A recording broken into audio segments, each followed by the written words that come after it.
meeting. I'm going to post up the minutes from our last meeting if everyone can quickly review it. I know that we may not have high school representation today. I will let you know if someone is able to come. I don't know that Eduardo is going to be able to make it, but we'll move forward as best we can.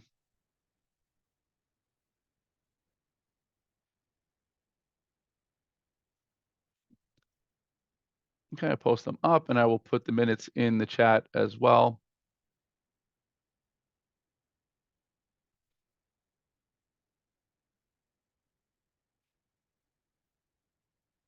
Okay, so for those of you who like to read along through on your own, you're welcome to do that. I will scroll down every few seconds just for those that want to read on the screen. It's a little bit bigger.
Okay, hoping you guys had enough opportunity to read through the minutes. Do we have consensus on the minutes? Do we have anything that we need adjustments on?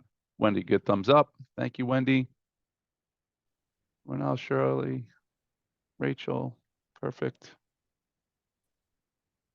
Mr. Marino. Okay, good. Thank you, guys. So a few things that we will talk about today. Let me just pop up the agenda. I'll put the agenda in the chat as well.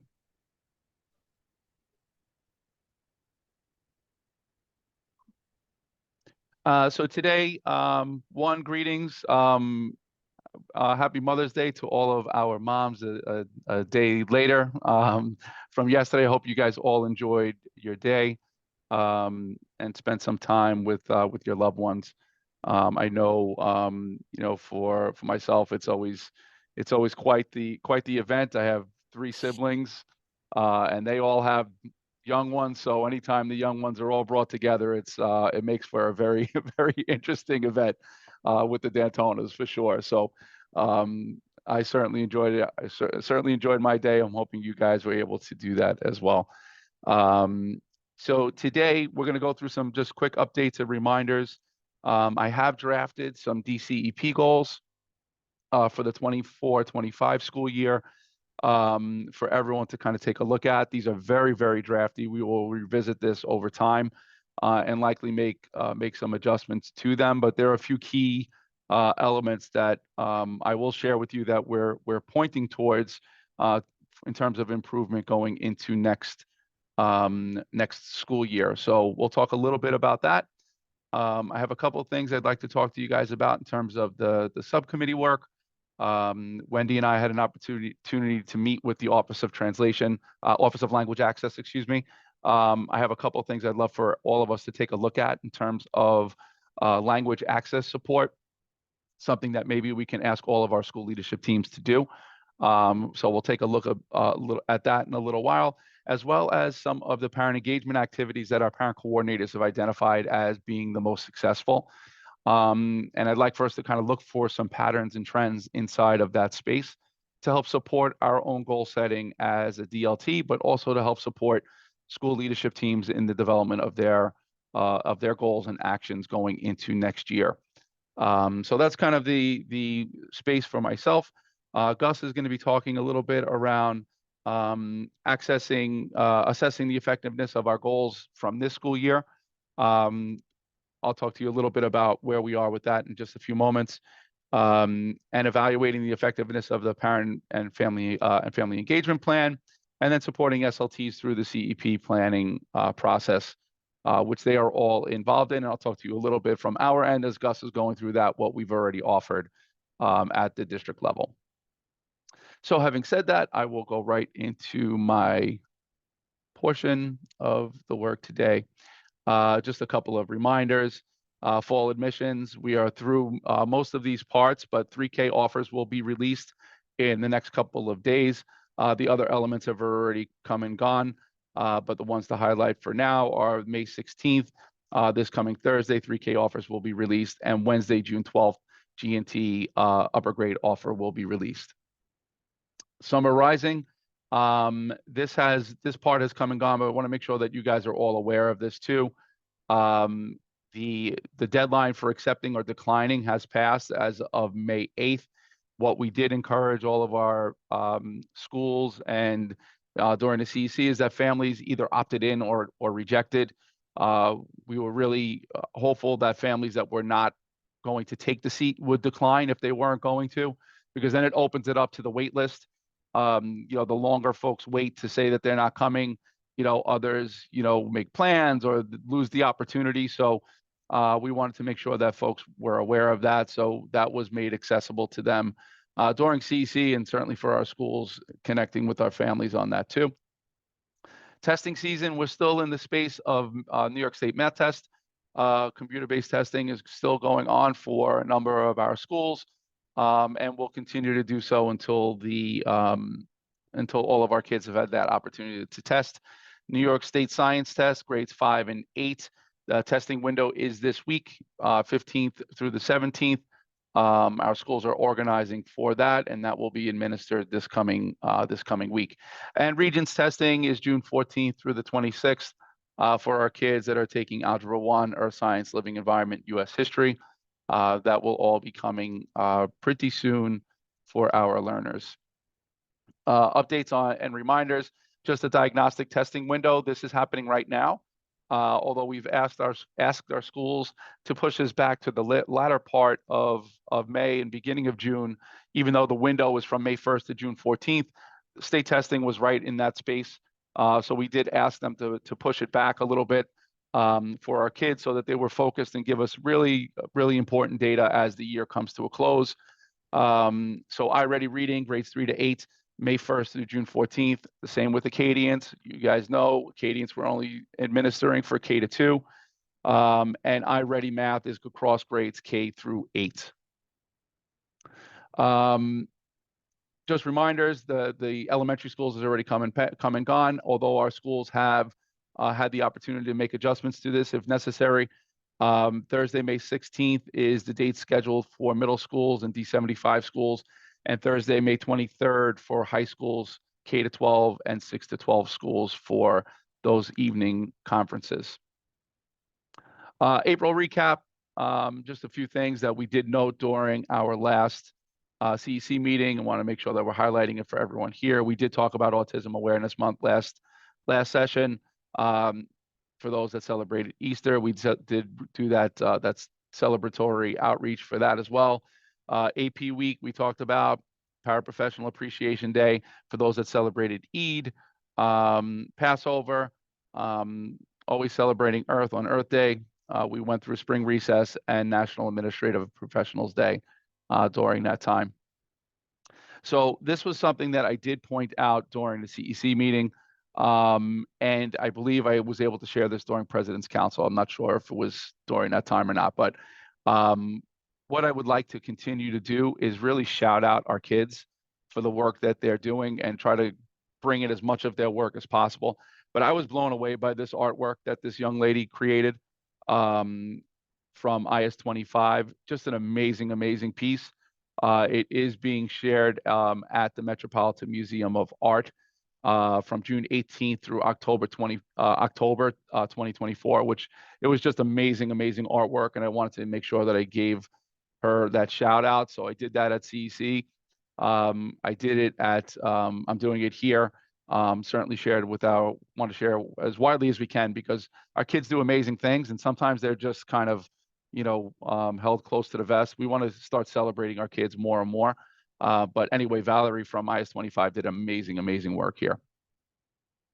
Minecraft, just a big shout out to our schools, 21, 24, 79, 120, and 200 for participating in the Minecraft Battle of the Boroughs. They are in the semifinals across New York City, so really excited for them. Want that work to continue moving forward. And we want to expand that across more of our schools in terms of participation going into next year. Cheer Expo, we had many of our schools participate in this. This is the first ever experience that we provided our kids in this way. Most times it was a connection to the intramural basketball league that we run in elementary school and now middle school, but we've given our cheer teams, special opportunity during this Cheer Expo. Was really, really well received. Participatory budgeting. And the Civics for All work across the district. This is something that's really, really important, and I want to continue to stress the importance of this each time that we can. Kids, community members really came together here with Principal Zabrowski to use their participatory budget funds in a meaningful way. Kids organized and worked with the building principal, but also their peers around how they can use those participatory budget funds, and they decided to have an outdoor learning classroom. So tables were assembly of tables was to help organize, but with some of our parents that are really equipped to do so. So it turned out to be a big community event. And, I want more of our schools to connect in this way. And, I think, do I have include the other one? Hold on, let me see if I have the other one on here. I did not include the other one on here, but similar to this outdoor classroom, we have our students this coming Friday work together with our senator, our state senator Lou, to have a traffic light posted right outside of their building. Was a result of a student being hit by a car.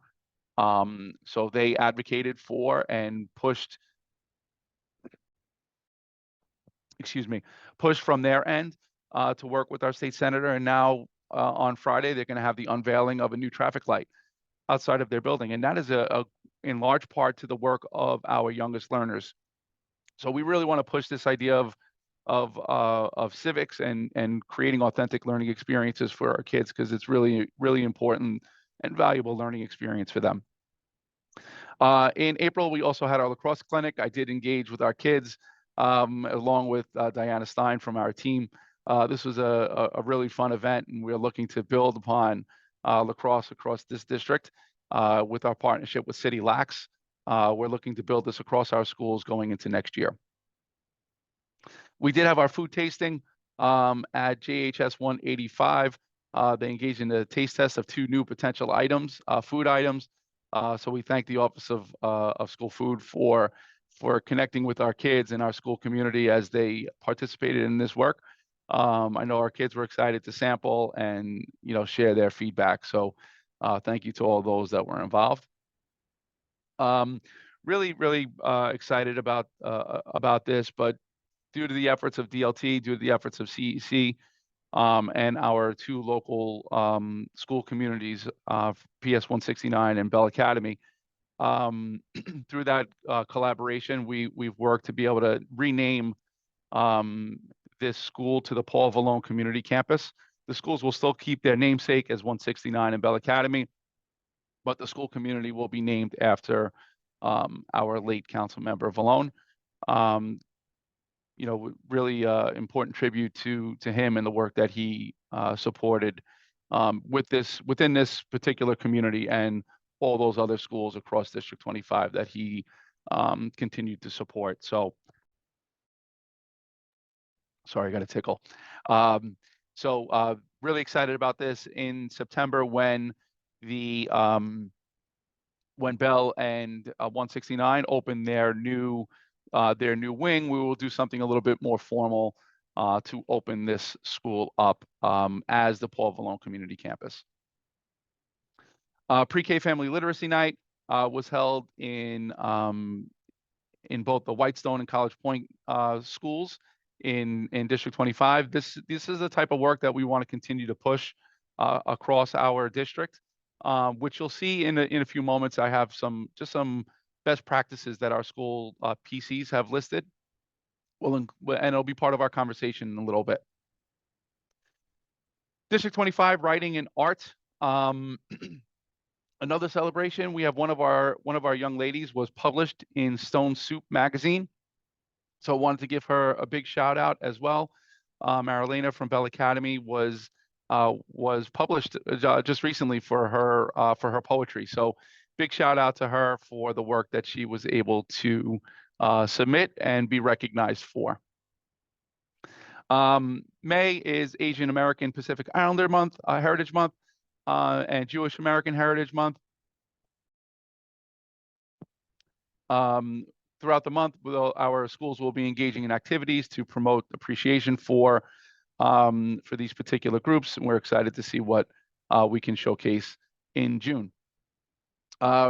This month was also marked Principal Appreciation Day, May 1st, and National Teacher Appreciation Week was May 6th through the 10th. So big shout out to our building leaders and our teachers for all that they do. Okay. So this I'm going to put into the chat, and if you can, love for you to open it up.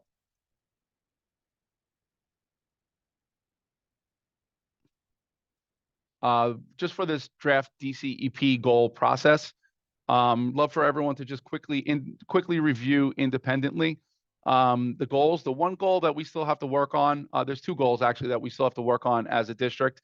The priority 2 around all students are physically and emotionally safe, and priority, this one's not identified as a priority, but chronic absenteeism will always be a goal. Those two I still have to work on, and would love your feedback on both of those goals, as well as the others. But those I have to still continue to organize based on the current trends that we're seeing as a district. But if we could just take a few minutes independently, I will have them up also one at a time for anyone that can't see it on their own, and I'll scroll down every minute or so just to kind of make sure everyone can see them, and then we'll take just a few minutes to kind of share some feedback.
Okay. What I'd like to do is just pop everyone into a very quick breakout group, just have a quick little chat, some thoughts about the goals that we have. And again, they're very drafty. They will resemble this current school year's goals, with a couple of language shifts that I included in highlighted yellow, as kind of like the primary focus. But if we can just hop into just for a few minutes, just to kind of get your thoughts out there, and then we'll come back together in a larger group to have a quick chat.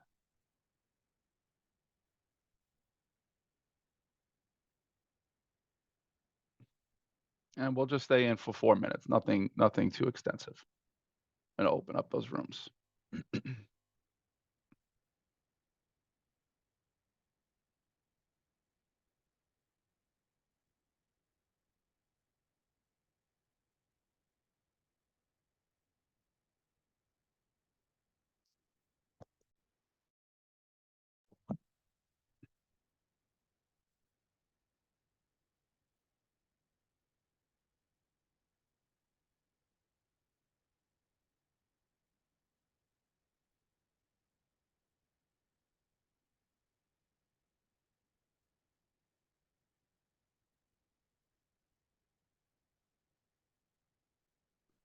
Lamar, you able to join a room? Gus?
right, guys, welcome back. Any comments on any of the goals? And as we comment on them, I'm just going to jot some notes inside of the slides to kind of keep us in a space of keeping ourselves together around where the feedback that we're going to receive here. But any thoughts, any comments, things that we should be paying attention to? Shirley, then Wendy.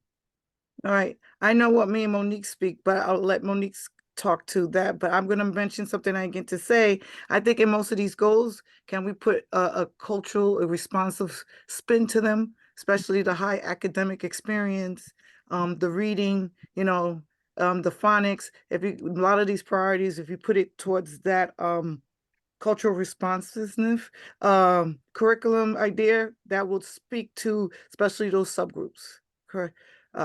And help enhance the learning experience. And I'm going to pause on that, let Wendy go. And if Monique doesn't want to talk about what we say, then I'll bring it up. So, Shirley, what I'm including in there based on what you just said is how are we including expectations of CRSE within our goals? Yep, basically, yep. Yep, okay. To implement those goals through CRSE. Gotcha. To maximize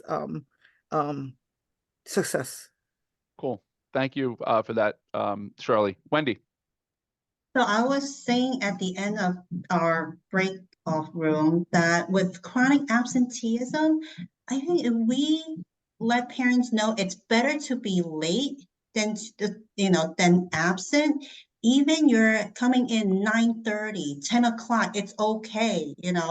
I think that will maybe encourage them to still bring the child in, or have maybe call the school, right? Like, I really can't get my child to, is there any way someone, because I know our PTA, sometimes we, and in our WeChat groups, if let's say, a parent's child need to be brought to school, like a block or two away, sometimes we volunteer to do that. Of course, there's always that consent and liability issue. I understand that. But maybe the focus point on it's better to be late, than to be absent. Even if you come in for like 3 or 4 hours, at least you get that 3 or 4 hours in, school instruction than, nothing at all. Yeah, I think the focus never been around like it's okay to be late. Yeah, I think for some of our families, I think we have to think about that one a little too, Wendy. But I hear what you're saying. I have to figure out how we kind of organize for that kind of idea. Certainly, we want to make sure we go from one extreme to the next one, right? So that we're in routinely. Not sure how we would phrase that inside of a goal, so I'll have to think about that a little bit. But yeah, chronic absenteeism is a big problem, and we're among the most well-attended districts in New York City, and it's still a huge problem for us. Even though we can say, oh yes, we're at the top, but I said to our principals recently that even saying that, we still have nearly 20% of kids is chronically absent. That's just a number that can't be. We have to get better at that. There is no doubt about it. As a district. And, when I look at overall trends right now, we only have, it amounts to about 13% that are currently chronically out. That means even if they were in for the remainder of every day between now and the end of the school year, they would end up chronically absent. We have about 5 or 6% that are still in that space. They're at risk where they could be qualified as chronically out if they continue to miss days between now and the end of the year. So, but yeah, I think one of the things that I've asked Austin from our team to do is start thinking about what we're going to pilot, because we're doing a lot of things. Our schools are doing a lot of work connecting with our families, but we have to try more stuff. Someone mentioned the idea, and you just mentioned the idea of the things that you do as parents and connect with one another. Who's going to pick up my child from home to help me out? There are things like the walking bus. I know that some of our schools are thinking about and would involve an adult from the building that scoops up kids in the morning and walks them to school. That comes with another set of parent consent and such, but, we are trying to think about ways to help promote that positive school attendance for sure. But that whole lateness and absence, I'll have to think about how we can do that inside of the goal. Go ahead, Monique. Good morning, everyone. Shirley and I were also talking about chronic absenteeism as well. And I've been on a case team and we've discussed numerous times. There's just so many every family has a different issue. There really isn't a commonality sometimes. I know for us, parents really did enjoy the early morning drop off. I do know that that was an issue. Parents would have to get to work on time at a certain time. And sometimes they couldn't bring them.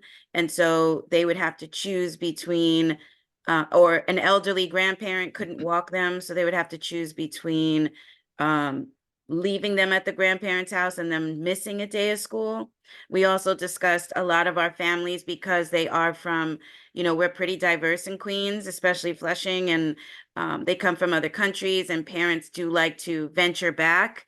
And a lot of them leave during the school year. Some of them leave during testing because the airline tickets are more affordable to take family back.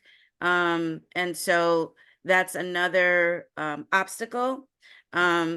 Because, I didn't know, I learned tickets to India were like $2,000 a seat. So that's a lot of money. And so when those numbers drop, parents usually hop on and try to get as many tickets as they can to go back to their country. So I think maybe also part of orientations, maybe, or every school year, parent night is to discuss the importance of attendance, maybe to discuss, how the day's absent, so you could start the school year off more on a more informative note.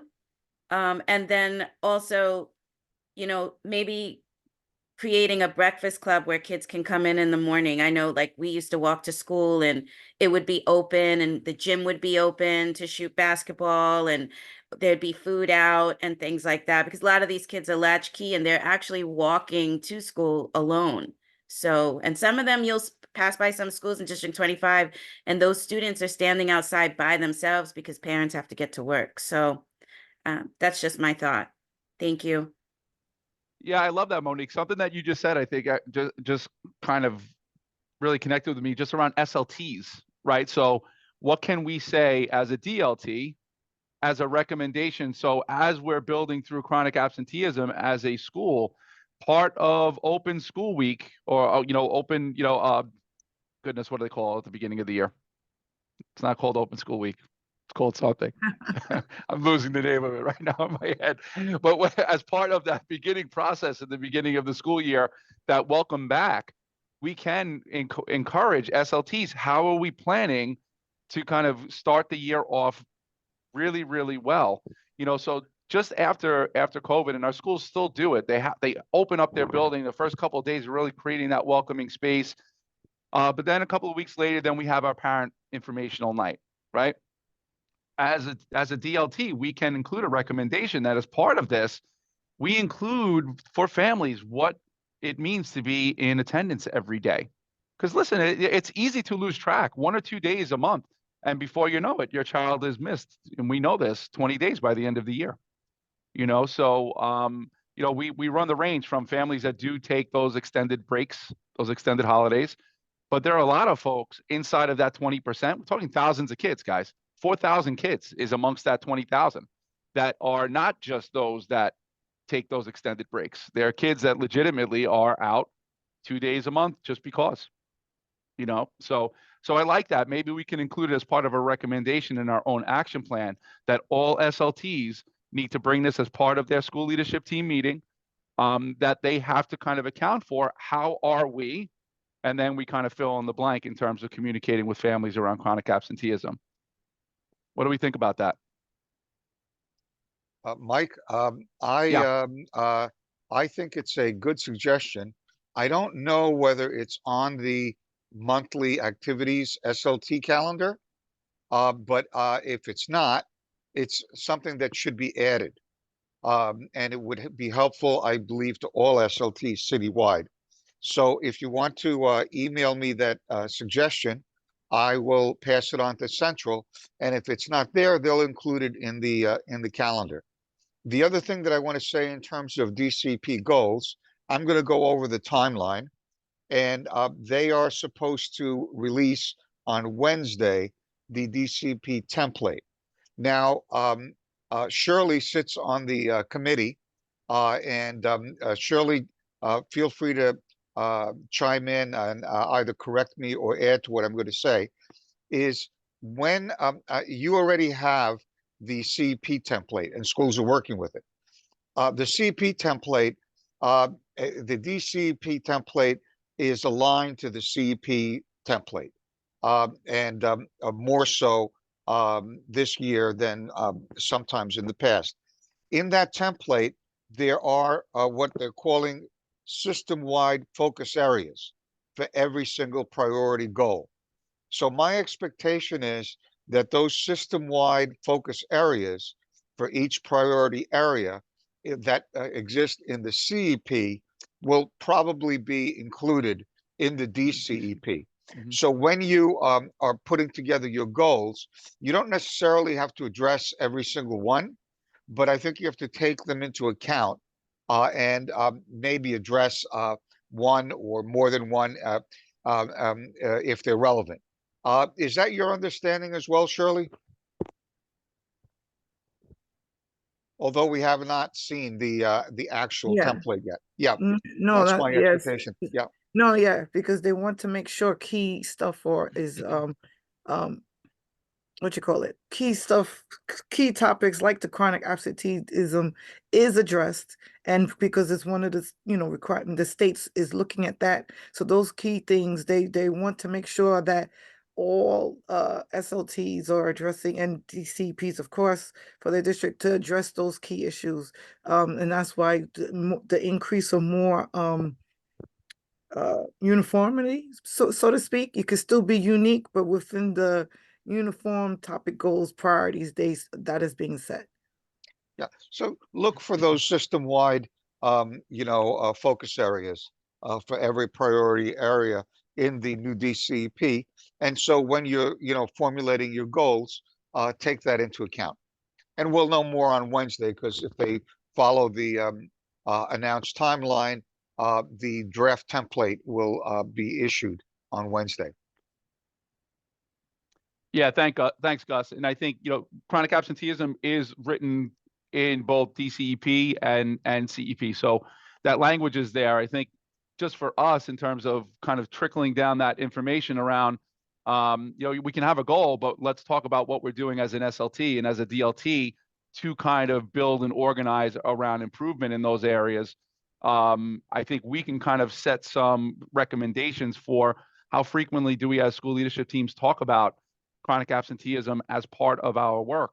We get to goals and then we do progress monitoring, but in between, what are we talking about? So that can be something we can organize in terms of recommendation. Any other thoughts around the goals?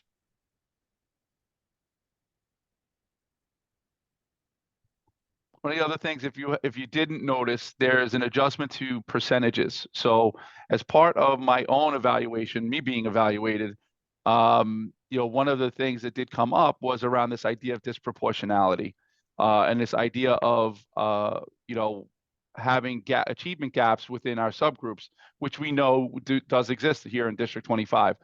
So past goals had each of the percentages the same in terms of 5% all students, 5% are Hispanic learners, 5% are Black learners. And what was raised to me was that if all of that stays the same, then, and everyone grows by 5%, the achievement gap still exists. It has not changed or shifted.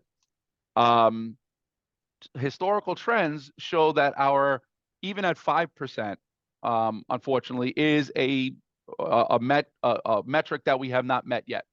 So I adjusted it so it was 3% all students, but 5% for our targeted groups, so that we are demonstrating, improvement in closing that gap over time.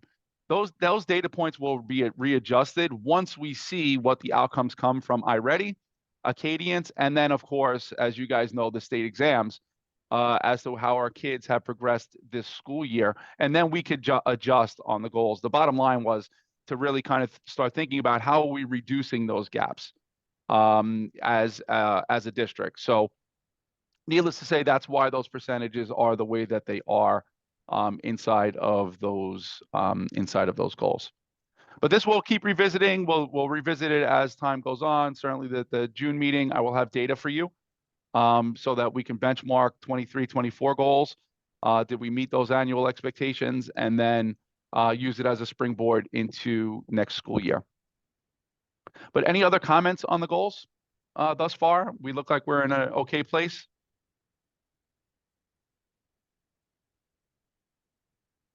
Okay. So what I would like to do, and this actually leads into part of the goals around parent engagement. So the parent engagement goals, one of the things that is pretty clear, especially for our L learners, but all students that took the survey, the parent survey last year, and we'll see if that changes this coming year.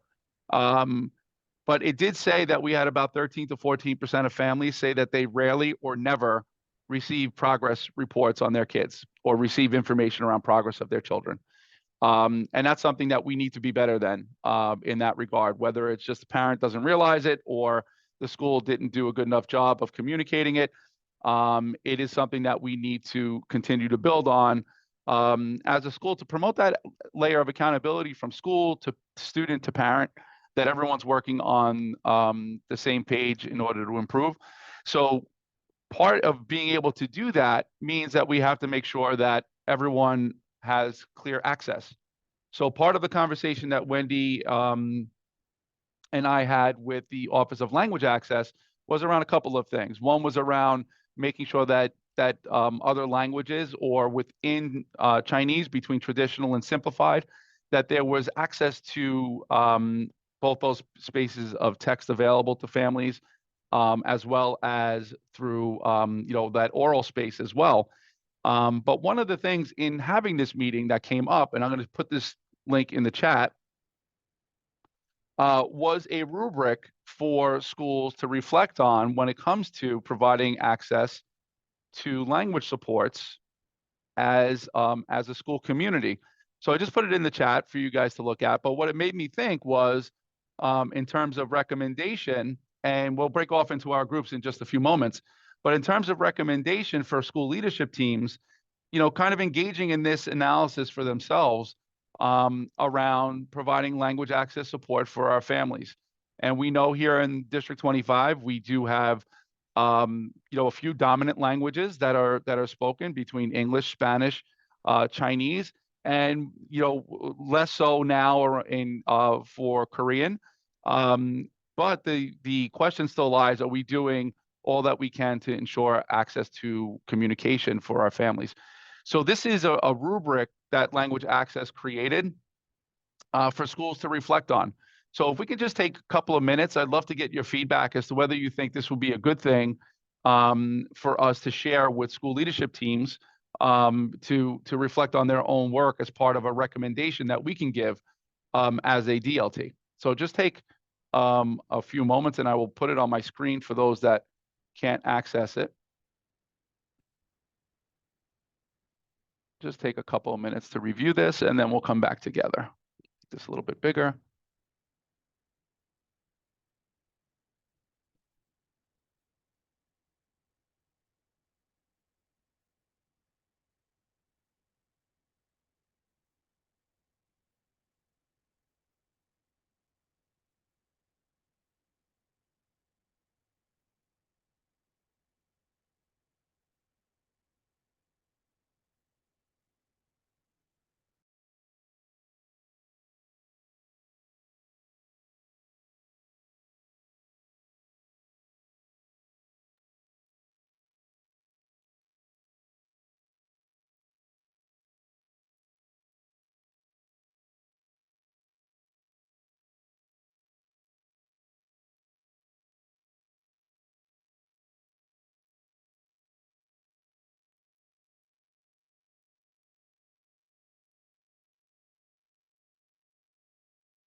Okay, guys, what do you think? Any thoughts?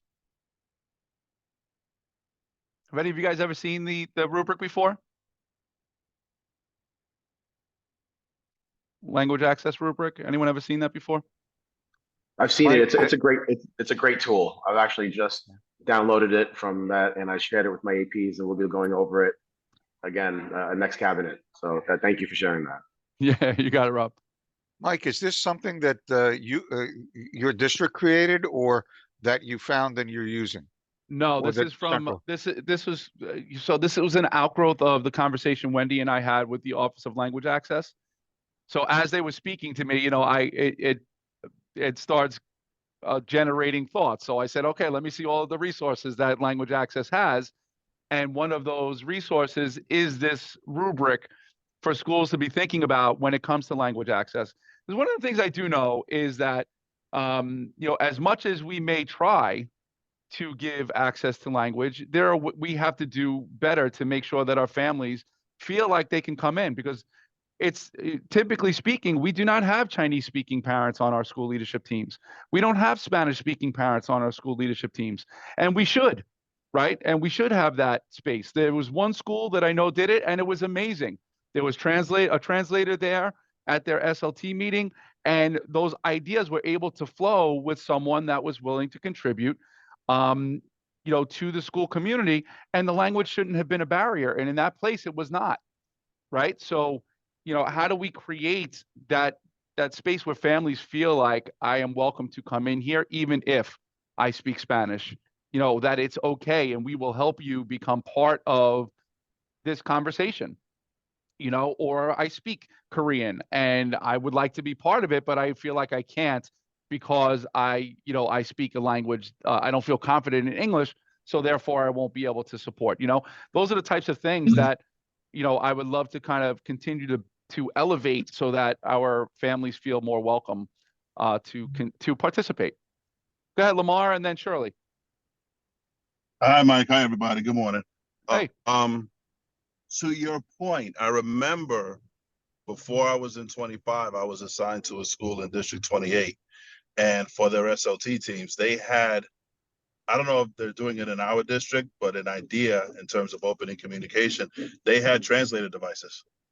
So think of what's used at the UN, and said in different ways, for different languages, for different folks that were there. And I remember it increased their SLT involvement tremendously in that building. So I don't know what the dynamics are financially. I don't know if it's feasible, but to your point about getting more people involved, I think that would go a long way to making everyone feel like they do have a voice in SLTs. So just something to think about. We can have a conversation about what that looks like or what the exact items were that they use, but I think that would be something to consider. Yeah, thank you for that, Lamar. Shirley?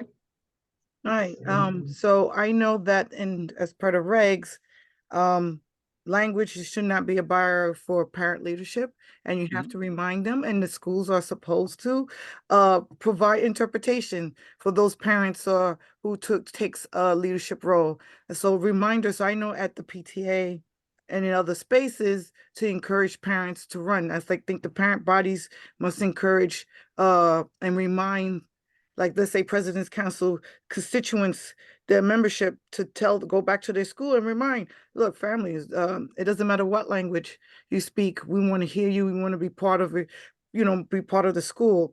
I know at my school, at the PTA meetings we have is very diverse. And they have translators for the major Spanish, Chinese, Korean. At every meeting, the school provides teachers to be the interpreters for families in our meetings. I see C24 when those headsets didn't work or they didn't have enough, so they flipped it. The meeting was held in Spanish, the English language speakers, because most of the population there speak Hispanic. It's over 70%. So at the meeting, so what they did is, okay, we don't have enough equipment for the Spanish speakers. They flipped it. They held the meeting in Spanish, and the English speakers Listen, so there's a lot of intuitive and creative ways, or they're making sure that the population of diversity is included. Yeah, thank you, Shirley. And I think, I think even at times we offer these things. I think we just have to do a better job of making sure that our communities feel comfortable, even in that space, to know that there's accessibility. And I think that was one of the reasons why Wendy started this conversation at CEC, is that even though we know that our schools put out notices in different languages, and they'll send things out through Parent Square that translates and all of that stuff. It's still that space of, now I'm coming to a building where I need to feel comfortable coming. And, I think we just need to grow in that way. I think we just need to get better at making sure that our families feel like when they come, to our schools, that they feel really good about it. And, I was at a school earlier in the year, and a part of a parent chat, and it was 5 Chinese speaking moms. And there was a translator there. Some of them were able to speak a little bit of English, but in large part, it was mostly Chinese. And I have to tell you, I learned so much about them during that meeting. And it was really amazing, because they learned a lot about me too. Part of the conversation was just to get to know one another. And I think that's a big part of it too. How do we create space of relationship building, with our, second language, our non-English speaking community. So, but yeah, I think what both of you just said is really important. Go ahead, Monique. Hi, Dr. Mike. Yeah, exactly what you said. It's kind of building trust from the moment the parent comes through the door or makes that first phone call to the school. I do know that, sometimes people are very hesitant with using the translation phone number, which as I was a former parent coordinator, we always got that language access training because we were the lax. And so a lot of times there'd be a little bit of pushback. Some people feel, some of the school staff feel more comfortable using another staff member to help with the translation. They feel that sometimes calling the translation unit could be like a block, or it takes a little bit more time and they don't have the time. But I think that once the parent feels that you are going above and beyond to assist them and to be able to communicate with them, that builds a sense of trust. And then you're going to see more parents come in because they are aware that someone in the building speaks their language, and that we will do whatever we can do to make sure we accommodate you. So I feel like there's a little bit of barriers. There's a lot of barriers too within the Department of Education. A lot of the materials that go out, even though they are translated, we have to understand that just because parents speak the language doesn't mean they read and write it. And so a lot of the translation that comes out is difficult for parents to understand because they're still using DOE lingo. So even for a parent who does read and write and speak English, it's a lot of information. So how do we take that information and kind of bring it into layman's terms so that they can understand it? Because I know as a parent now, I would feel so overwhelmed with all the information that's coming out for the Department of Education. I love information, but sometimes it's just too much. And I feel like then parents kind of disconnect and they don't become involved. And I've always said, I feel like schools need to create a rubric where parents understand what level 1 means in numeric form. Like, is it a 60 to 65? Is it a 70 to 7? Because those numbers translate across the board. Doesn't matter what country you're from, right? Because my husband was a L, his parents didn't speak English, but they knew what an 80 was. They knew what an 85 was. They knew what those things are. And I feel like there's a huge disconnect because parents don't understand level 1, level 2, level 3. And so therefore they're just entrusting to the school to do what they need to do, and that they don't need to be a part of it because there's a disconnect there. Yeah, thank you, Monique. You just said a lot of important things inside of that small little snippet that I think is important for us to continue to consider. That firstly, the building trust component, for our family, super important. And, listen, as I was saying this to Rob earlier, even as a dad, I'm currently serving as an interim acting superintendent, and I do a terrible job at times with my own kids when it comes to looking at and monitoring all of their work, and it's about how do we make sure that we've created those structures, for our families, absent, some of the knowledge that I even have as an educator for the last 26 years, for those that don't, so it's something that we need to continue to build on for sure. And I think, part of our process that we're going through now is what are the recommendations we want to provide to our schools when it comes to this. I think one of them can be this idea of looking at it through the lens of this rubric. What are we doing? And the other, I'm going to show to you guys right now and put into the chat. What did I do? I just lost it. Hold on one second.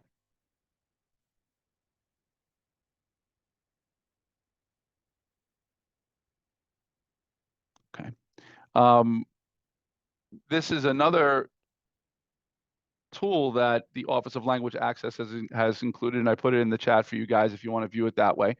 But they also include a small little language access, parent survey that we would be able to use and build upon in the sense of, what does over the phone interpretation look like for you as a parent, in-person interpretation, remote online interpretation, document translation, to get some perspectives from our families.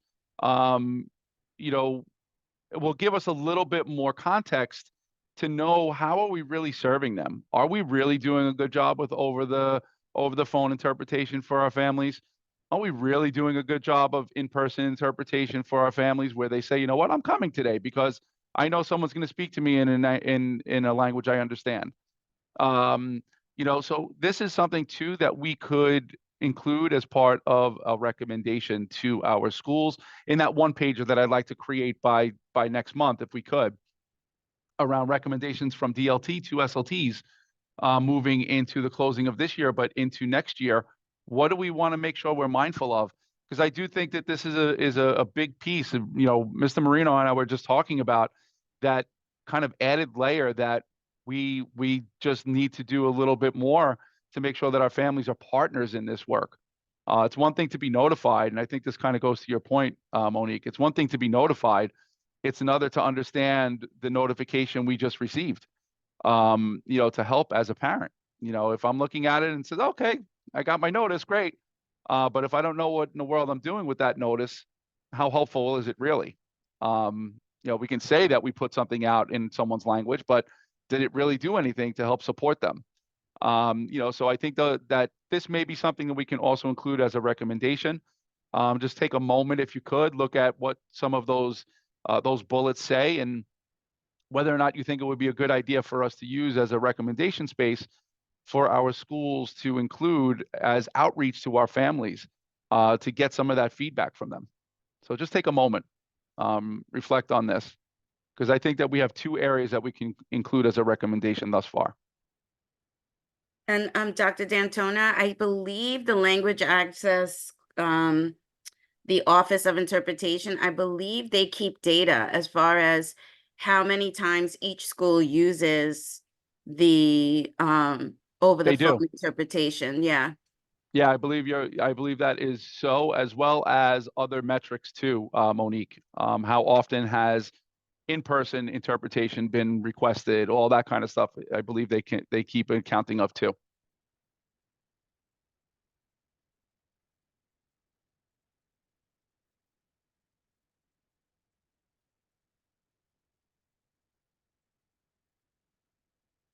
Any comments on this space?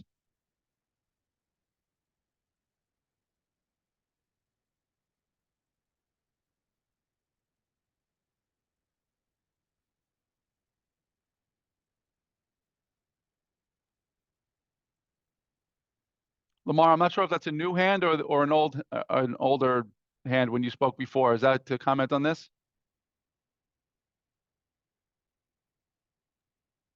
Mike, I was going to say, in addition to making sure that parents have access to translation for their home language, but also to translating educational jargon, right? Something that we're looking at as a school. For instance, like we send home progress reports in the parent's home language, talking about your child needs work in central idea or text structure.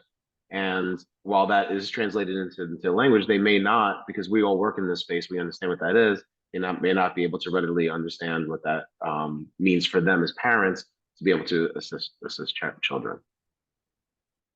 Yeah, I think it's important. Important also, Rob. Thank you for that. I've jotted that one down too.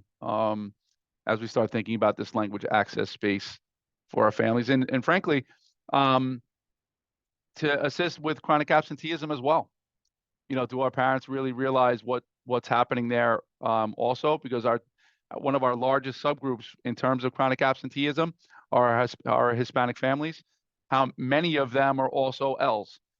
So Hispanic L families that are part of this subgroup that have been chronically absent. That could also be a component that we need to take a little bit more of a look at in terms of that outreach and how much is it supporting. Yeah, And lastly, definitely. yeah. Yeah, there's Go ahead, some cultural misalignment when it comes to regular attendance in school. As you know, we like to really speak to families when they come here, and we're learning that in some places, in some villages, or in some cities, even school goes to 11 o'clock or school goes to noon, and so if a child's in third grade, they don't have the stamina to be here, and then that causes stress and anxiety, and parents are keeping them home maybe one day a week to balance that out. You know, it's something to really learn. It's important that we speak to families upon arrival that are to just try to get a snippet of what their school experiences were like, and what their children's school experiences were like before we just say, hey, school is 7:30 to 2:30, 5 days a week. We expect you here every day. Yeah, agreed. And maybe that's also something, Rob, that we can think about in terms of just routines that our school leadership teams do, you know, in terms of this space. What would we want as a team to discuss to ensure that we have the knowledge of who our kids are and what their needs are? I think that's an important one. And lastly, I just want everyone to take a couple of minutes looking at some of the parent engagement activities that our schools have put in that are highlighted as ones that were most successful in our schools. I'm wondering if you guys see any kind of a pattern inside of these areas, and then we'll come back to chat. Just take 2 minutes to give this a look. Things that you notice, is there a pattern that you see amongst these examples that we would want to identify as important for our next steps across all of our schools?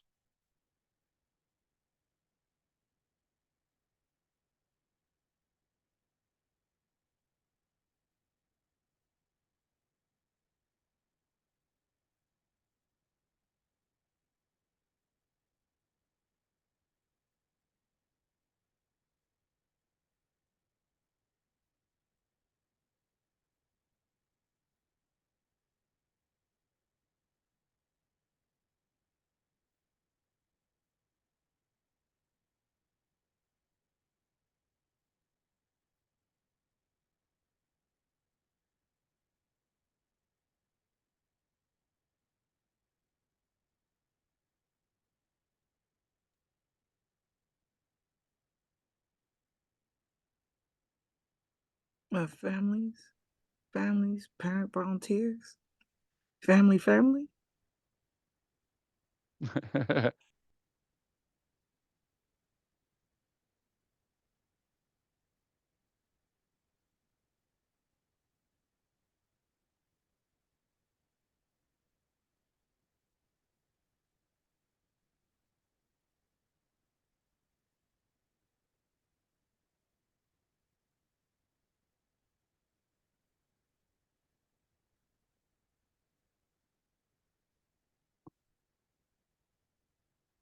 Family events that has to do with curriculum, reading, math, fun stuff.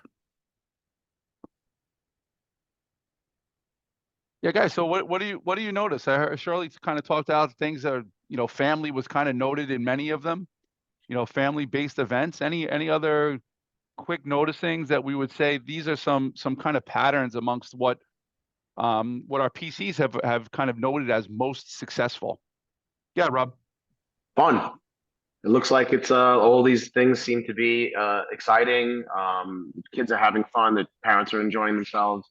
you know, parents work all day, kids are in school all day, you invite everybody back in, you want it to be something that's exciting, and not just, you know, useful educationally and culturally, but something that is, parents can get their hands in, or enjoy performance, or maybe there's some food. Everything seems to be like exciting. Like, Yeah, anyone else? Any other thoughts that it brings up for you? I like to comment that parent-teacher conference should be back in school. Yeah, thank you, Wendy. I think that you know, certainly in-person space is important, and I don't think that the current structure prevents a parent from doing you know, meeting with the teacher at other times other than parent-teacher conference. There is still time that you know, parents can do that. You know, so that they have that in-person type of touch. You know, those types of things are part of you know, agreements that we wouldn't necessarily be able to alter at this time. But I do think that there are opportunities for that, something that we can kind of call on, you know, and provide supports for our families if they need to get in touch with the teacher. It doesn't always have to be just in a remote type of way. But thank you for that, Wendy. Any other comments? I noticed a theme of diversity, multicultural night, international night, Lunar New Year, Hispanic Heritage celebrations. So definitely the diversity of our district is reflected in a lot of the events that the schools are holding, and very successful in those endeavors. Yeah, that was a really, really important point. Thank you for sharing that, Rachel. And I think, you know, in terms of statements from us as a DLT, you know, want us to all think about what could that statement be for our schools to be organizing and consistently organize as the school year goes on. You know, a multicultural night is awesome, but is that the culture of what we do as a school, or do we just do it for that one night? Right?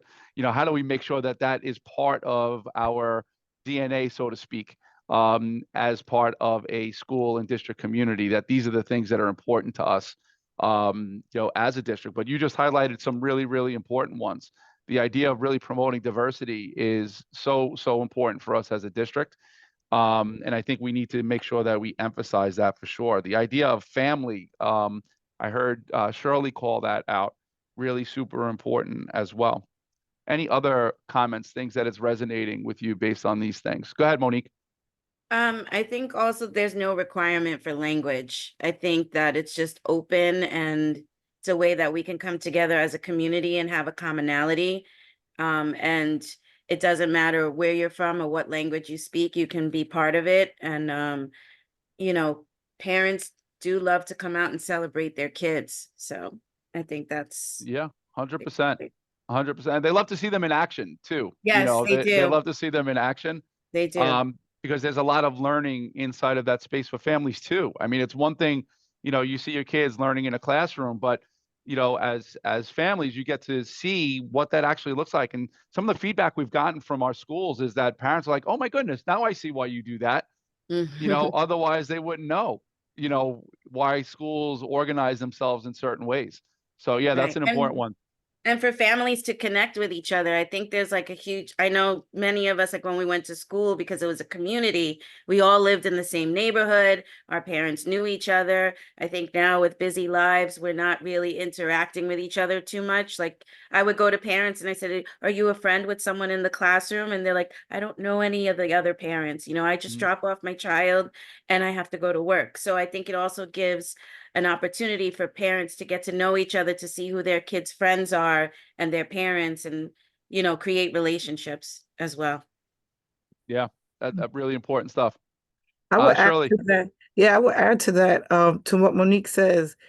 Please encourage that they should stay for the entire performance, I right? know. Not just with their child and they go up. Yeah. 'Cause, you know, I know that by the time they hit high school, the parents come, they see their child, and they're in the beginning, they're out. And Yeah. you know, think is if we really want to be a tighter net, we need to stay and appreciate everyone. And support Stay one to the another, end, yeah. and then we can network afterwards as well, as to what Monique said, get to know the parents and other students in the school. Yeah, that's an important one. It used to, it used to drive me bananas as a principal.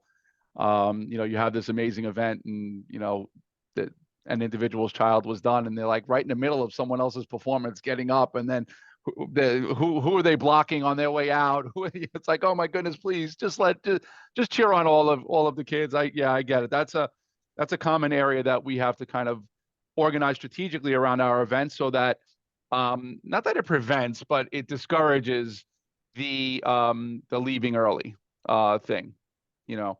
But yeah, that's an important one too. Yeah, Um, I go ahead, know Rachel. that it's in our school, it's difficult because we are kind of a Queens wide school. We're not a zoned school. So a lot of our parents come from all over Queens to drop off their kids. And so, like Monique mentioned, it's difficult to get to know one another. And I know back when I was at 242, when they would have their parents as learning partners, afterwards, they would have a session for all the parents around as something sub curriculum related, but it was also a chance to have bagels together, get to know one another. So tying those monthly activities in with something also for parents, I think is a really great idea. Because 242 also was not a zoned school. So there was a lot of difficulty in getting to know one another when you're coming from Rockaway or Elmhurst or Flushing.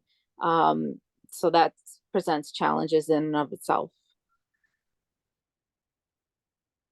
Yeah, and it kind of brings me back to that relational language that you guys have heard me share, a bunch of times. Is, if we do things that are going to connect with families, there's a greater likelihood, amongst the ones that Rachel just described, of people kind of staying and connecting.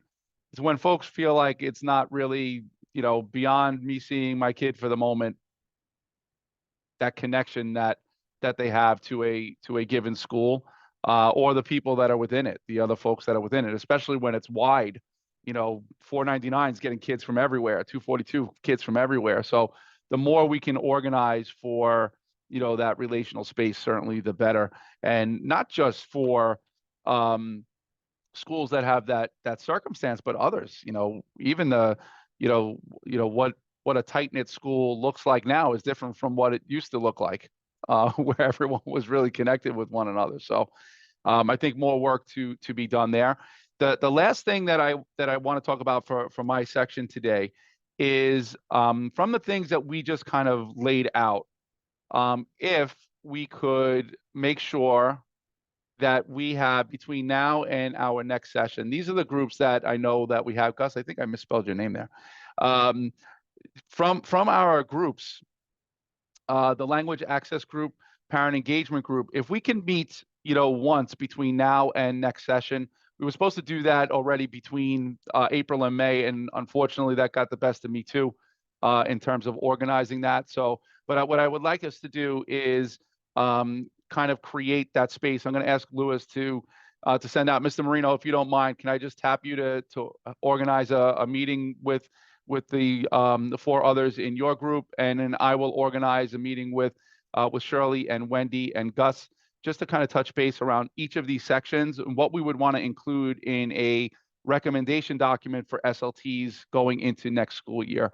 So if everyone could just take a note of the group that they're in, and then we'll organize for that meeting sometime between now and June 10th, when our next DLT meeting is, if that works for everyone. And hopefully it does, so that we can have a real nice product as a result of this conversation that I think is really important for our district community.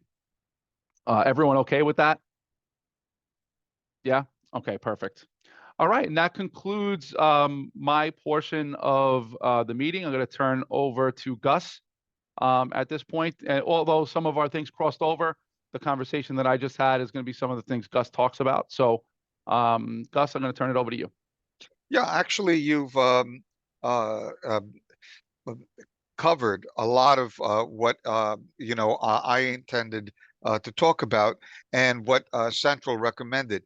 Louis, shall I share my screen, or are you going to? You should. I opened it for you. You should be able to have Okay. sharing. The PowerPoint as well. I wanted to start off with the PowerPoint. Oh, you want me to share it for you? No, I can do it. Thanks. Yeah, Okay. yeah. I Yeah. turned it on for you. Okay. So yeah, you Okay. can share your whole Great. screen. Okay. So let's see. Can Yeah, everybody looks see good. that? Yeah. Yeah. Okay. We got you, So Gus.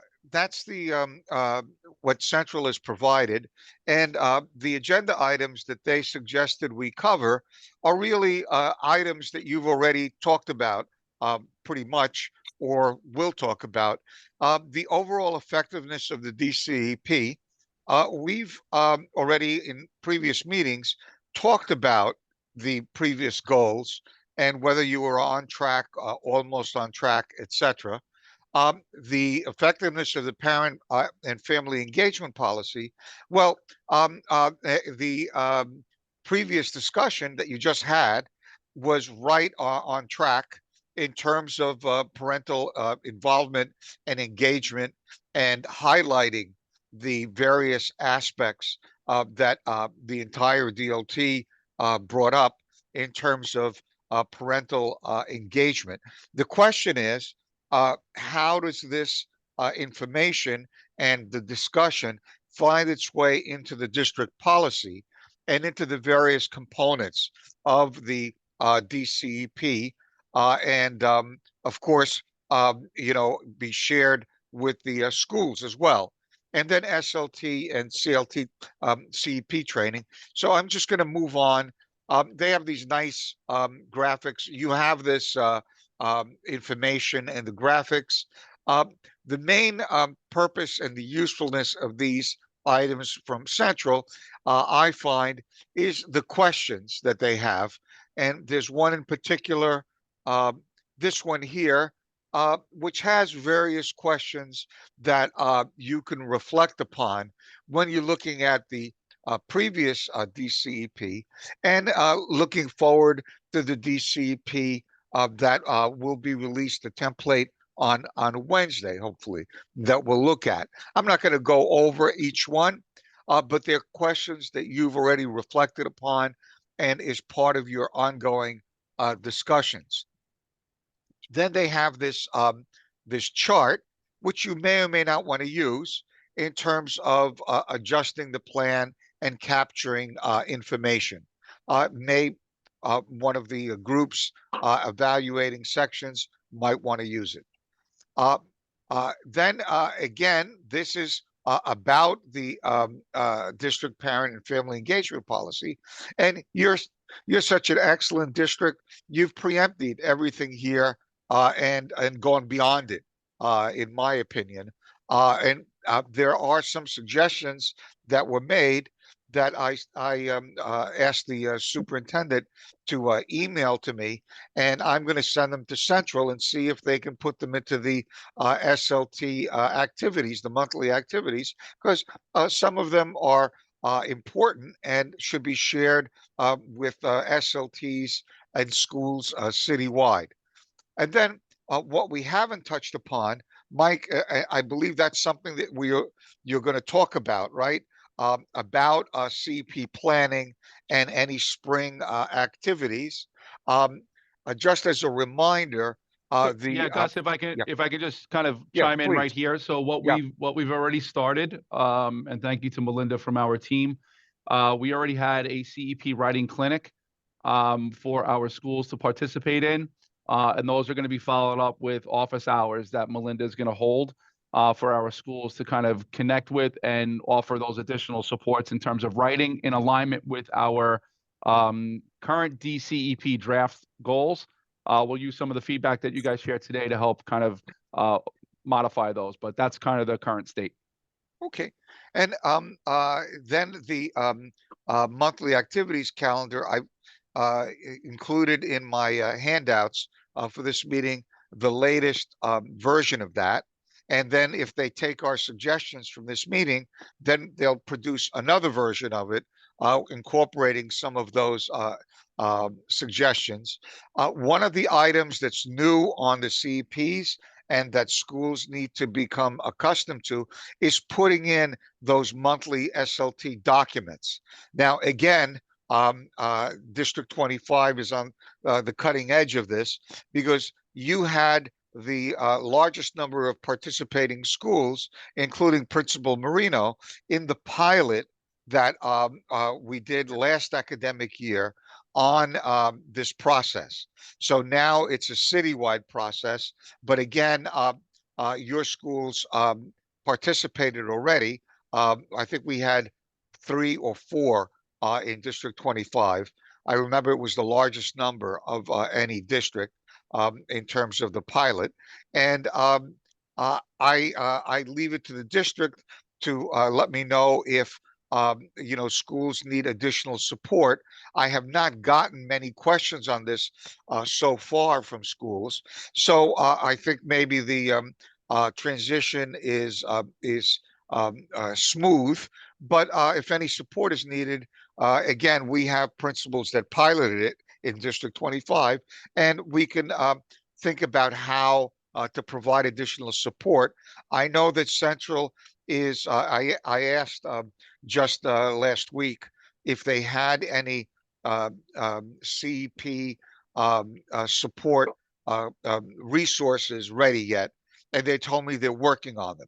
So I expect that by the end of the month, we will have those resources that they generally put out on pieces of the template, and it'll all be in the resource section of iPlan, and probably shared with schools in the digest as well. And as soon as I get them, I will send them out to all of the districts. PACS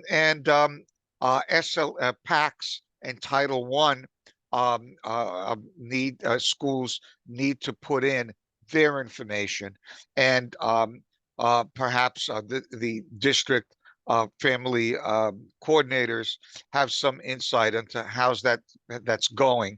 I have not received any reports yet. I believe what we'll probably do is run reports going forward, because it's still relatively new, and see what the participation rate looks like. I'll probably get one of these by the end of the month or early next month, for Queens North as a whole, and we could see how those items are going. Next steps, they're really intuitive here.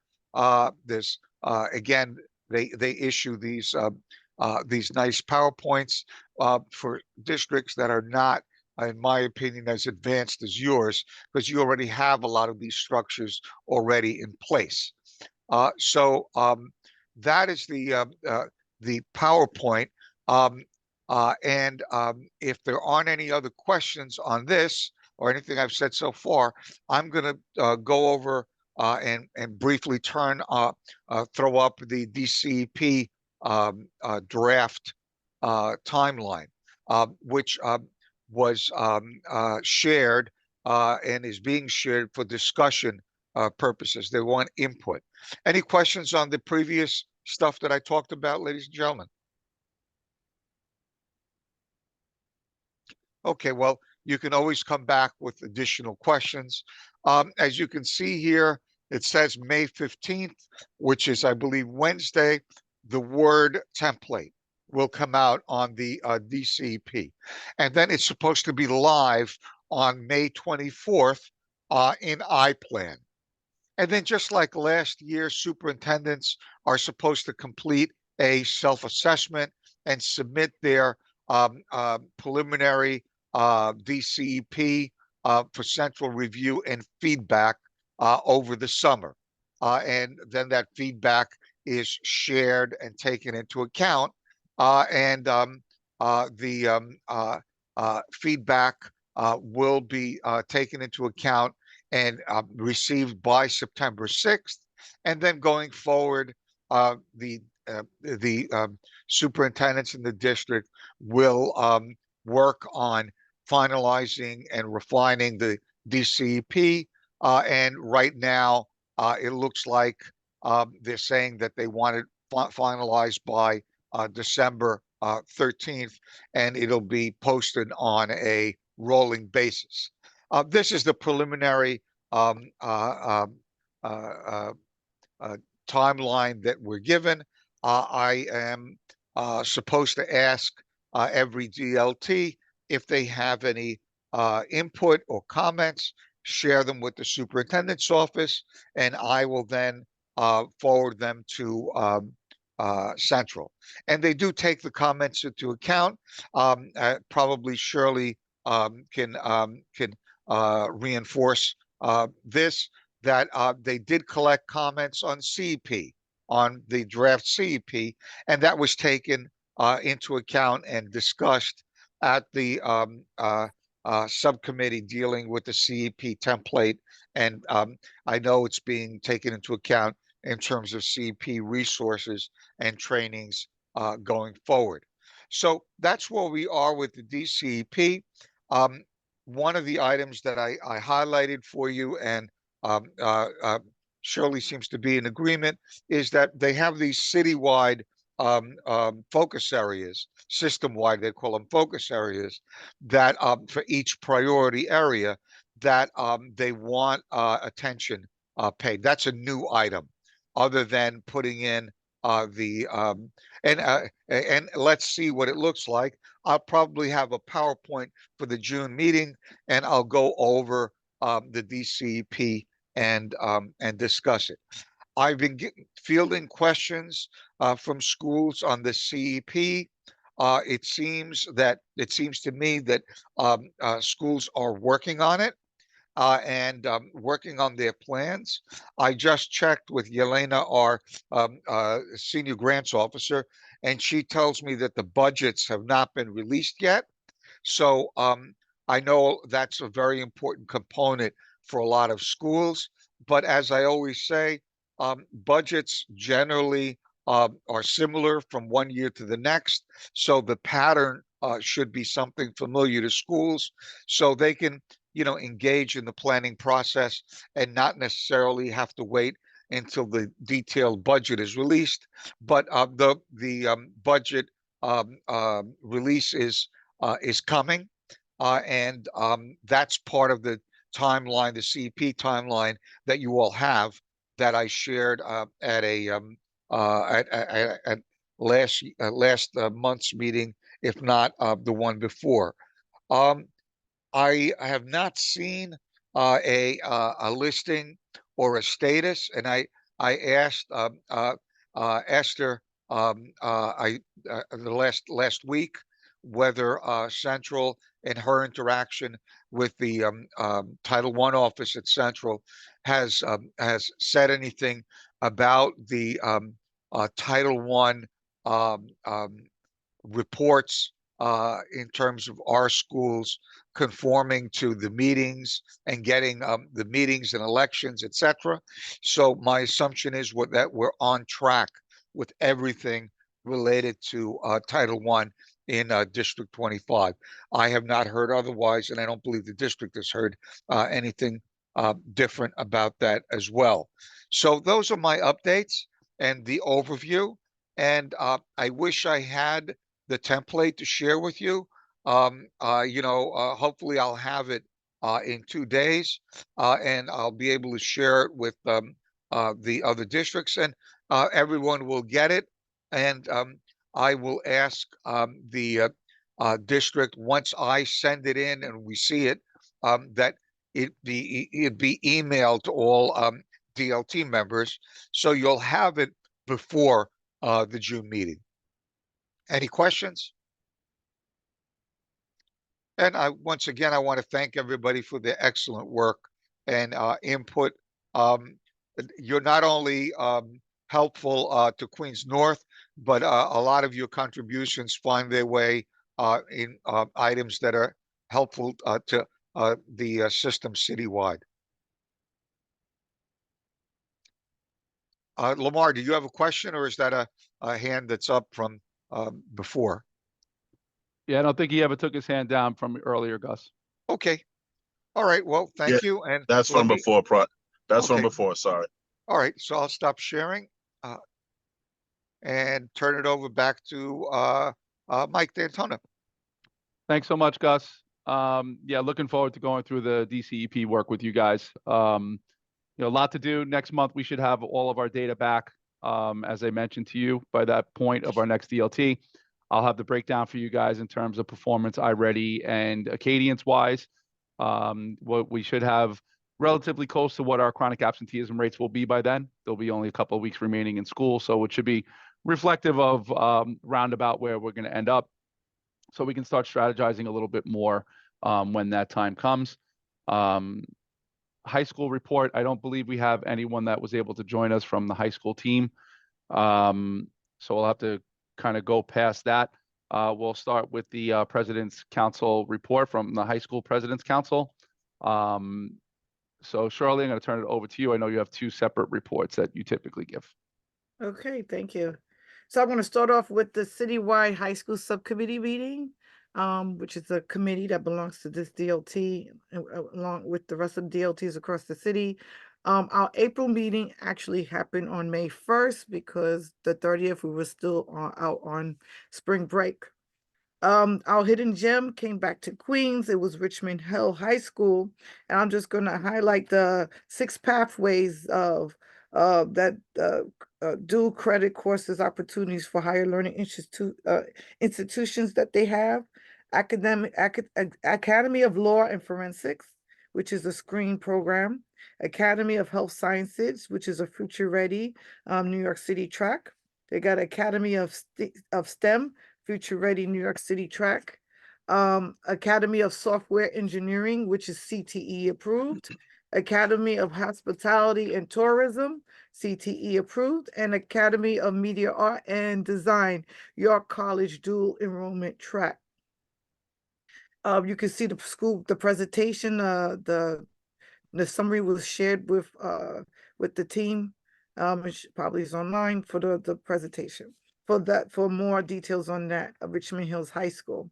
The main presentation came from Senior Executive Director Melanie Mack and Executive Director of College and Career Planning, Kristen Harris, and it was about Office of Student Pathways, the different ways that they support citywide on New York City public schools, college and career advising, and current up-to-dates like on the FAST for completion. They talk about citywide early college opportunities, and then also the CTE plan, and also early college opportunities are available student-wide, like dual enrollment, dual credit, career-connected college course sequences, accelerated associated degrees. And they shared some examples of partnership with the CUNY, SUNY, National Equity Lab, Bard College, College Board, Advanced Placement courses. And for more details on about college and career planning, they also talked about that, about the FAFSA, etc. You can check the notes, the summaries for more information. And then at the breakout room for Queens, we discuss more about the student pathways to make sure to create, even though Queens lead the city in CTE programs offered in our high schools, we want to have every high school in the borough to have more than 2 pathways of career success. We discussed how to ensure concrete plans are established, and I had asked Office of Planway, do they have a plan, or are you leaving it all up to the superintendent or the individual schools? And they said they do have a working plan in place to establish within the next, I forgot what the answer was, 10 years, 5 years, to have the goal is for 40% of high schools to offer deep career connected pathways. That is the Office of Pathways, the central plan for everyone. But again, schools and the superintendents will be doing their individual plans as well. But the overall goal is to have all schools, to 40% of our high schools across the city to have pathways for economic success, security. Breakout room. Oh, actually that was the second half of the presentation. In the breakout room, we did expand on pathways discussion, which stem from the hidden gem in the main presentation. We discuss how to engage different stakeholders in identifying of courses and programs that students and families would like to see in high schools. And we talk about how to investigate industry demands for hiring from community. So we want to engage our communities, businesses, and see what is the need. So our high schoolers can do internships or get hired right out of high school right into these industries that needs or demands, like computer tech. We always need people in the health services, et cetera, et cetera. And that is for the high school subcommittee meeting that happened on May 1st. The next one is going to be May 28th for the main meeting, which also will be the last meeting for the school year. As for Queens High School President's Council, I can't remember if it was, we discussed, we did have our follow-up on April 8th to the Parent and District Summit that occurred in Brooklyn High Schools, Brooklyn Boys and Girls High School campus on January 25th.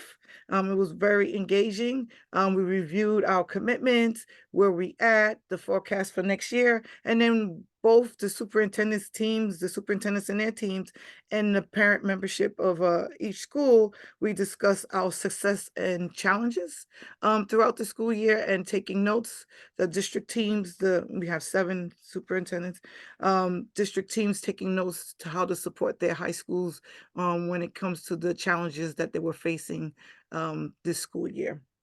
The other point is we had our Elevating the High School Voice on Saturday at Francis Lewis High School. It was very nice.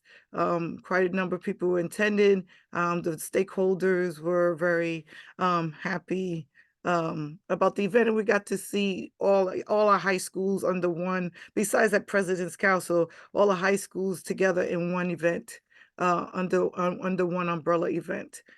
Together and celebrating the high school voice, especially our students. And then we have an in-person meeting, our first in-person, not hybrid. We had quite a few hybrids, but actually only in person tonight at Suffolk Boulevard in District 28, where our current office is, where we currently are housed. We'll be moving to Linden Place with Queens North and District 25 building. So we'll be moving there. It's already arranged. We just haven't physically moved our stuff.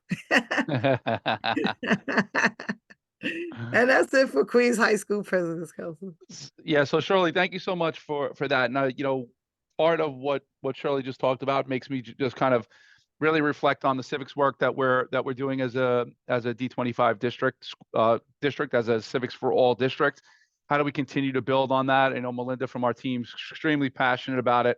We want to continue to build that space to promote those authentic experiences, but also a couple of things. One of our PCs mentioned one of their most highly turned out events was a high school night, from the space of the middle school parent. So how do we continue to build that relationship between middle to high school, so that it's not, okay, you're done with us here at D25 middle school, here you go now into high school. So how are we doing in bridging that space? But it also made me think a lot about, the current programs that we're offering, for our kids in computer science for all. What are our arts programs? How are we making sure we're inventorying all the great things that we're doing, so that it is in fact something that's happening across all of our buildings? So it's kind of something that I've been thinking about, that we want to even add to our own page. We just added a whole sports page. We want to build a CT, that kind of computer science page, that whole arts page, so we continue to expand upon the great work that we're doing here in the district. And a lot of what you just shared, Shirley, kind of made me think a lot about how do we have to kind of bridge that space between high school and our middle school, and really tap in more to the high school work, so that our kids are as exposed as possible to what high school is going to be bringing them. So thank you for that. Rachel, President's Council. Yes, so in our April meeting, unfortunately, due to illness, I was absent, so it had to be led by one of our co-recording secretaries. But the agenda was the superintendent's report. The plan was to do an overview of election process. And then we had Elizabeth Eaton, the math instructional lead, to talk about what's going on in the district with the math madness and really, bring that to the forefront for the President's Council members. Our next meeting is this coming Monday. Of course, again, we'll have the superintendent's report. We will review some end of the year items such as the election certification form.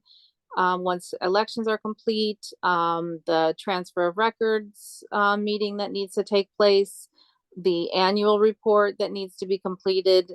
So tying up the end of the year for our presidents of President's Council. And maybe it would be a good thing if you were able to present something on chronic absenteeism as we come to the end of the year. And,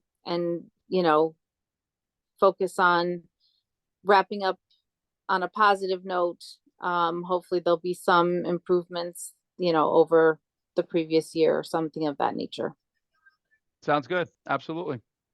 Thank you so much, Rachel. Great. Okay, Wendy, for anything from the CC? Hey guys, so CC had their May meeting on May 1st, the first day back from the spring break. We had student speakers from our schools come in to talk about civics for all. That was very exciting. Last week we had the town hall for the superintendent hiring process. We had great attendance from the parents. We have over 100 people in attendance. And I thank Rachel from President's Council for being there. The candidates, Dr. Dantona being one of them, were great. I think they answer perfectly to to the questions that we all had. And we have the 37 this week, this Wednesday the 15th. So we continue to move forward with that. Thank you. Awesome. Thanks so much, Wendy. And the CC meeting are always recorded and up on our district site. If you want to just kind of catch how the kids connected with their Project Soapbox speeches, they were really, really good. Big shout out to our kids from PS 130, and big shout out to our kids from 193 who presented to the community on that day. So it was really, really nice. Certainly nice experience for me watching the kids. And I'm sure Wendy would attest to this. Wendy said as soon as she walked in, she's like, "Oh my goodness, we have so many families are here tonight because of this." And I think that just goes to the fact where kids are involved and they get to share some of their work. Families come out. So just a kind of messaging for ourselves to everyone else out there that this is what happens when we bring our kids in. So thank you for allowing that, Wendy. Appreciate it. It was really, really fun.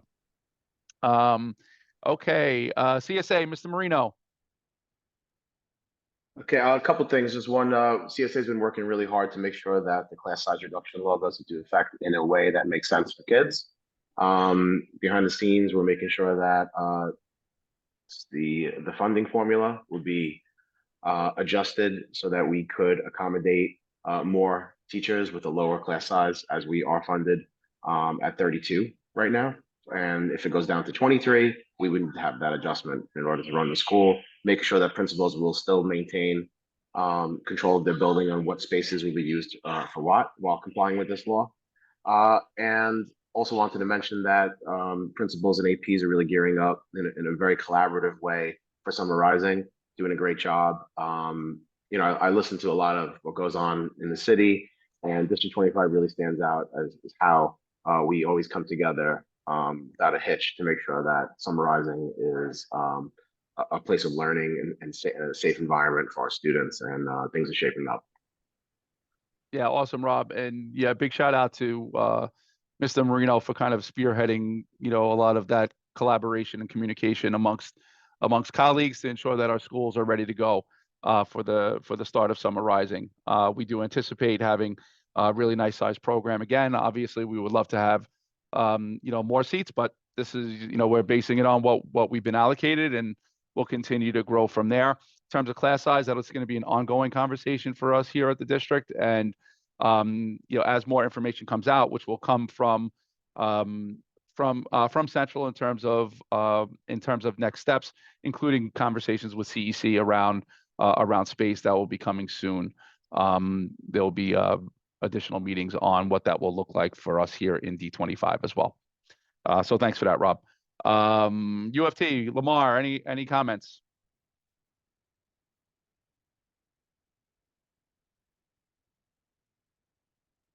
Sorry, hold on, I was driving. No, you're good. Pretty light for now, not too much to report. With regards to class size, we did release a report that says across the city, I believe we have somewhere in the neighborhood of 875 schools across the city that could accommodate the new class size bill as it stands right now. However many that applies to our district, unfortunately, I don't know that number offhand, but I know you and I, Mike, we spoke about that briefly. We're in a relatively good space, I think. I think that we'll be okay. I want to say that, with a high degree of confidence that we'll be doing well with that. We don't have much else going on. This is primary election season, so we're working hard on that. And that's about it for now. So there's not really much reporting on this end now. Awesome. Thanks, Lamar. And Monique. Hi, everyone. Okay, I am still conducting site meetings. I'm going into schools in both districts that I have. Our members are very happy to see and hear all the new information and to see the reps coming in and be able to have time allocated to answer questions and ask questions. Sorry, hold on one second. Okay, something came up on my screen. Also, we are having a new employee orientation. So for any DC 37 members hired this school year from September until probably prior to the June 7th meeting, it's called the new employee orientation. We've been working with the HR directors from Queens North, Queens South, and District 75. We provided them with the flyer to share with principals. It will be because DC 37 members do have off Brooklyn Queens Day. And that's a big question as well. So if we could share that information, DC 37 members do have off Brooklyn in Brooklyn and Queens. They have off that day. Anyone except for parent coordinators who were hired after 2004, they do not have that day off. And we will be at Hillcrest High School. We'll have a few districts coming there from 10 a.m. to 12 p.m. on, again, Friday, June 7th. We're asking for principals to allow time for members to travel to the meeting. We'll be signing them up, providing them information. We'll have the Board of Education retirement system there, health and security. Anyone who has any questions, they will be there to answer. Also, DC 37 is moving back to its building, 125 Barclay, so we will no longer be at 55 Water Street. So the union reps, myself, will be slightly remote, but not remote. So if you have any difficulty, any of the principals have difficulty getting in touch with me, please email is best. And I believe that's it. Thank you so much. Awesome. Thanks so much, Monique. I think that is everyone. Any new business for anyone that we need to bring up?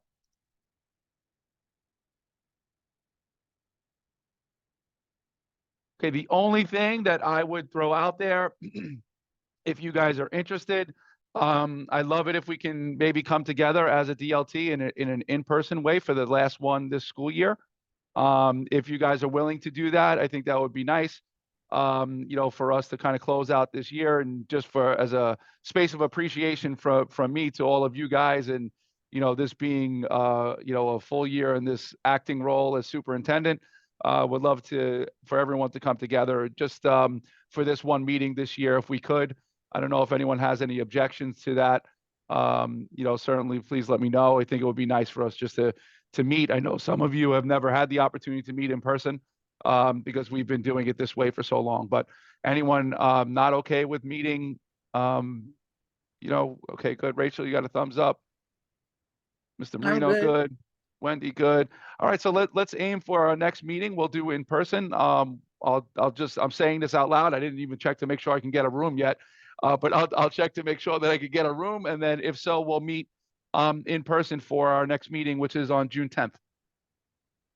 Sound good? All right. Sounds good, thank We have you. consensus on bringing this meeting to a close. Yes, Yes. thumbs up. Yes. Thank you. Thank you. You guys are awesome, giving me a lot of things to think about and get together for our DLT, but also for our school leadership team. So thank you guys so much, and I look forward to seeing you in June. Thank you. Good day. Bye. All right, guys. Thank you. Have a great afternoon. Meeting. Thanks. Bye, Bye. guys. Care.